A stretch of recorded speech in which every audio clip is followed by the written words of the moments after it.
The 2019 Ford Mustang Bullitt. This is the latest version of the most famous car chase movie of all time. It has the catfish style front end that all Mustangs have with a blacked out grille, no running horse logo.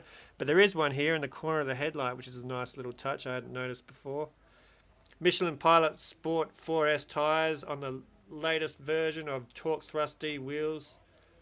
Brembo 6 piston caliper brakes. Recaro interior, all leather wrapped. Very supportive looking. A little bit of brushed aluminium around the vents there. Bullitt logo on the steering wheel. Cue ball shifter. 4 tailpipes on the exterior. And that fastback styling we all know.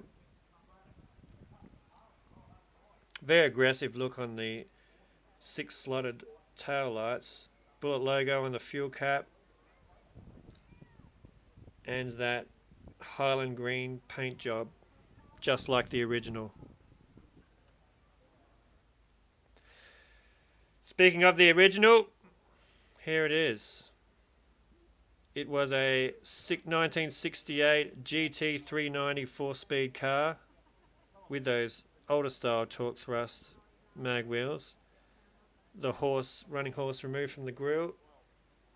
Dual exhaust. The classic fastback styling.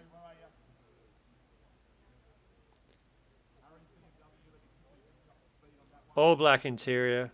4-speed top-loaded gearbox. Not supportive seats, but cooler than an Eskimo's ice cube.